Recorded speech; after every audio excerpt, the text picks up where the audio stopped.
Assalamualaikum warahmatullahi wabarakatuh. Pertama-tama saya ucapkan terima kasih banyak kepada Ibu Dr. Cucun Sunaingsi, SPD MPD selaku dosen pengampu mata kuliah landasan pendidikan yang telah mempersilahkan kelompok kami untuk melakukan presentasi pada hari ini. Tak lupa juga saya ucapkan terima kasih kepada rekan-rekan kelas 1D yang sudah hadir pada perkuliahan pagi hari ini. Sebelumnya, izinkan kami kelompok 12 untuk memperkenalkan diri.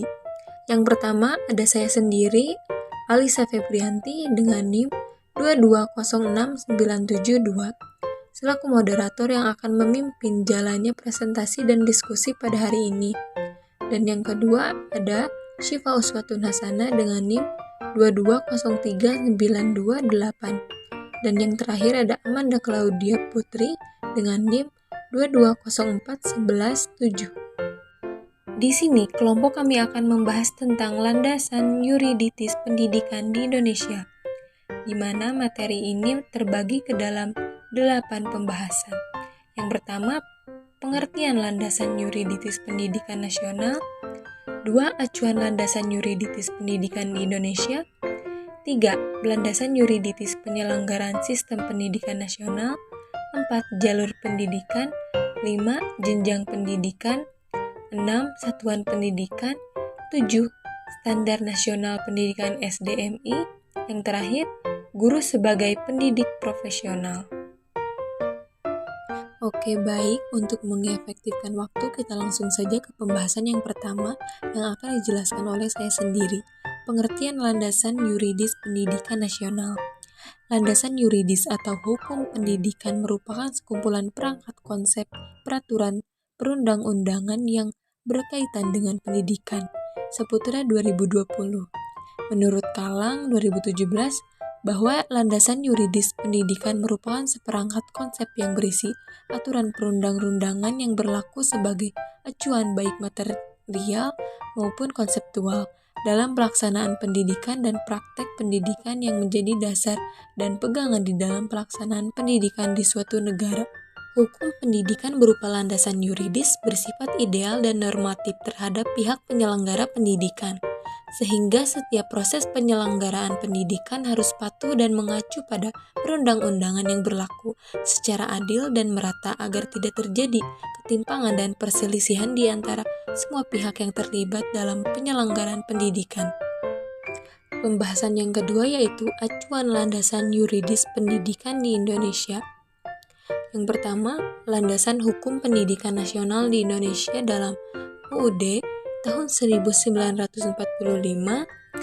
Hal ini diperjelas dengan dirumuskannya norma-norma pokok yang harus menjiwai usaha pendidikan dan pengembangan kebudayaan yang akan dilaksanakan oleh penyelenggara negara. Kedua, landasan ideal dalam sistem pendidikan adalah Pancasila. Ketiga, ketetapan MPR sebagai landasan hukum pendidikan nasional.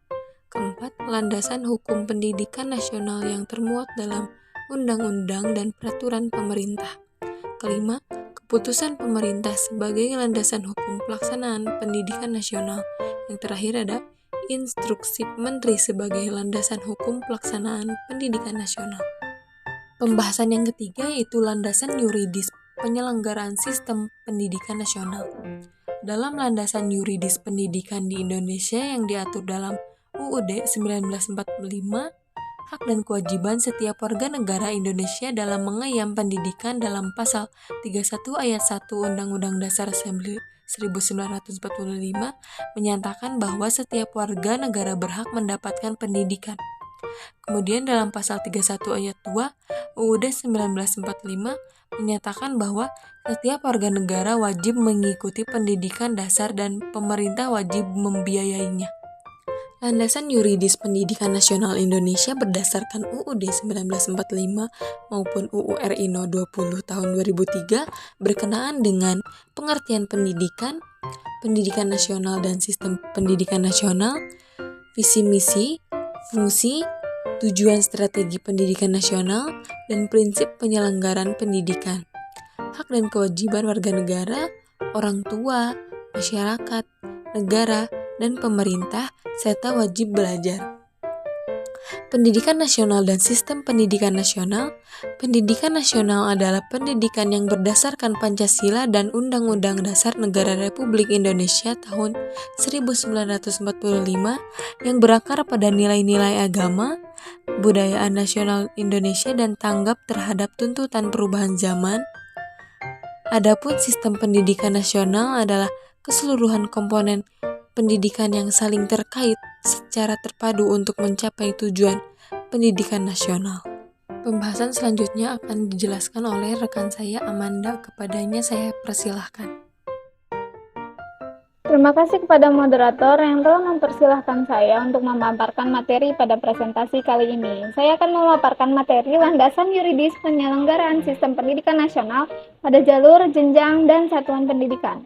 1. Jalur pendidikan. Dalam Undang-Undang Dasar Republik Indonesia Nomor 20 Tahun 2003 Pasal 13 Ayat 1 dinyatakan bahwa jalur pendidikan terdiri dari pendidikan formal, non-formal, dan informal. Pendidikan formal. Pendidikan formal adalah jalur pendidikan yang terstruktur dan berjenjang yang terdiri atas pendidikan anak usia dini, TK atau RA, pendidikan dasar, SD atau MI, pendidikan menengah, SMP atau MTS, dan SMA atau MA, serta pendidikan tinggi, universitas. Pendidikan formal terdiri dari pendidikan formal berstatus negeri dan pendidikan formal berstatus swasta. Ciri-ciri pendidikan formal antara lain: 1. Tempat pembelajaran di gedung sekolah. 2. Ada persyaratan khusus untuk menjadi peserta didik. 3. Kurikulumnya jelas. Pendidikan nonformal. Pendidikan nonformal adalah jalur pendidikan di luar pendidikan formal yang dapat dilaksanakan secara terstruktur dan berjenjang. Hasil pendidikan nonformal dapat dihargai setara dengan hasil program pendidikan formal setelah melalui proses penilaian penyetaraan oleh lembaga yang ditunjuk oleh pemerintah atau pemerintah daerah dengan mengacu pada standar nasional pendidikan. Pendidikan informal. Pendidikan informal adalah jalur pendidikan keluarga dan lingkungan yang berbentuk kegiatan belajar secara mandiri. Hasil pendidikan informal diakui sama dengan pendidikan formal dan non-formal setelah peserta didik lulus ujian sesuai dengan standar nasional pendidikan seperti pendidikan agama, budi pekerti, etika, sopan santun, moral, dan sosialisasi.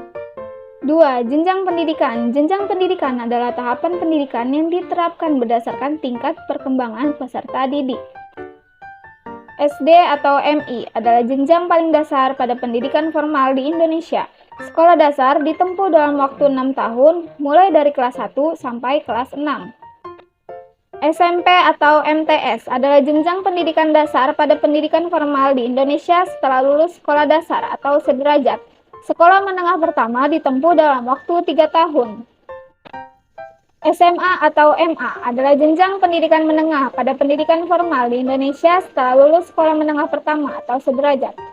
Sekolah menengah atas ditempuh dalam waktu 3 tahun. SMK adalah salah satu bentuk satuan pendidikan formal yang menyelenggarakan pendidikan kejuruan pada jenjang pendidikan menengah sebagai lanjutan dari SMP, MTS, atau bentuk lain yang sederajat, atau lanjutan dari hasil belajar yang diakui sama atau setara bentuk lain yang sederajat, atau lanjutan dari hasil belajar yang diakui sama atau setara SMP atau MTS. SMK sering disebut juga STM, Sekolah Teknik Menengah. Di SMK terdapat banyak sekali program keahlian. Madrasah Aliyah Kejuruan (MAK) adalah salah satu bentuk satuan pendidikan formal dalam binaan Menteri Agama yang menyelenggarakan pendidikan kejuruan dengan kekhasan agama Islam pada jenjang pendidikan menengah sebagai lanjutan dari SMP, MTS, atau bentuk lain yang sederajat, atau lanjutan dari hasil belajar yang diakui sama atau setara SMP atau MTS. Yang terakhir, ada perguruan tinggi. Perguruan tinggi adalah satuan pendidikan penyelenggara pendidikan tinggi. Peserta didik perguruan tinggi disebut mahasiswa, sedangkan tenaga pendidik perguruan tinggi disebut dosen. 3. Satuan pendidikan. Satuan pendidikan dalam penyelenggaraan sistem pendidikan nasional adalah pendidikan umum. Pendidikan umum yaitu pendidikan dasar dan menengah yang mengutamakan perluasan pengetahuan yang diperlukan oleh peserta didik untuk melanjutkan pendidikan ke jenjang yang lebih tinggi. Lalu ada pendidikan kejuruan. Pendidikan kejuruan adalah pendidikan menengah yang mempersiapkan peserta didik untuk bekerja dalam bidang tertentu. Pendidikan akademik. Pendidikan akademik adalah pendidikan tinggi yang diarahkan terutama pada penguasaan dan pengembangan disiplin ilmu, pengetahuan, teknologi, dan atau seni tertentu. seperti program sarjana dan pasca sarjana. Selanjutnya ada pendidikan profesi. Pendidikan profesi adalah pendidikan tinggi yang diarahkan untuk mempersiapkan peserta didik agar memiliki pekerjaan dengan persyaratan keahlian khusus. Selanjutnya pendidikan vokasi. Pendidikan vokasi yaitu pendidikan tinggi yang diarahkan untuk mempersiapkan peserta didik agar memiliki pekerjaan dengan keahlian terapan tertentu maksimal setara dengan program sarjana. Selanjutnya ada pendidikan keagamaan. Pendidikan keagamaan adalah pendidikan dasar, menengah, dan tinggi yang mempersiapkan peserta didik untuk dapat menjalankan peranan yang menuntut penguasaan ilmu pengetahuan tentang ajaran agama atau menjadi ahli ilmu agama.